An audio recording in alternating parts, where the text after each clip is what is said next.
రాజశేఖర రెడ్డి గారు 5 సంవత్సరాలే ముఖ్యమంత్రిగా ఉన్నారు. అయినా ఇంతమంది గుండెల్లో స్థానం సంపాదించుకున్నారు. అందుకే ఆయన బిడ్డ వస్తుంది అంటే నన్ను చూడ్డానికి మీరు వచ్చారు. 1 కాదు 2 కాదు, ఏ పథకం చేసినా రాజశేఖర రెడ్డి గారు అద్భుతంగానే చేసి చూపారు.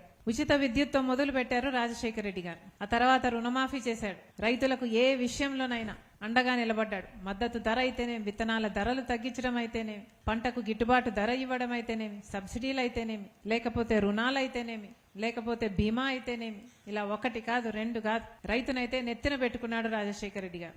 వ్యవసాయము పండగ అయింది ఆ రోజు. పేదవాళ్ళ గురించి ఎంతగానో ఆలోచన చేశాడు రాజశేఖర రెడ్డి గారు. పేదవాడికి జబ్బొస్తే అప్పుల పాలైపోతారు కదా అని రాజశేఖర రెడ్డి గారు పెద్ద మనసు చేసుకుని ఆలోచన చేస్తే పేదవాడు కూడా కార్పొరేట్ ఆసుపత్రికి వెళ్లి వైద్యం చేయించుకోగలగాలి అని రాజశేఖర రెడ్డి గారు ఆలోచన చేస్తే పుట్టిందే ఆరోగ్యశ్రీ. అలాంటిదే ఫీజు రీయింబర్స్మెంట్ 108. పేదవాళ్ళకి ఎంతో మంది, లక్షల మందికి పేదవాళ్ళకి ఇల్లులు కట్టించిన ఇందిరమ్మ ఇల్లు, పావలా వడ్డీకే మహిళలకు రుణాలు, ఇలా 1 కాదు 2 కాదు, ఏ పథకం తీసుకున్నా రాజశేఖర రెడ్డి గారు అద్భుతంగా అమలు చేసి చూపాడు.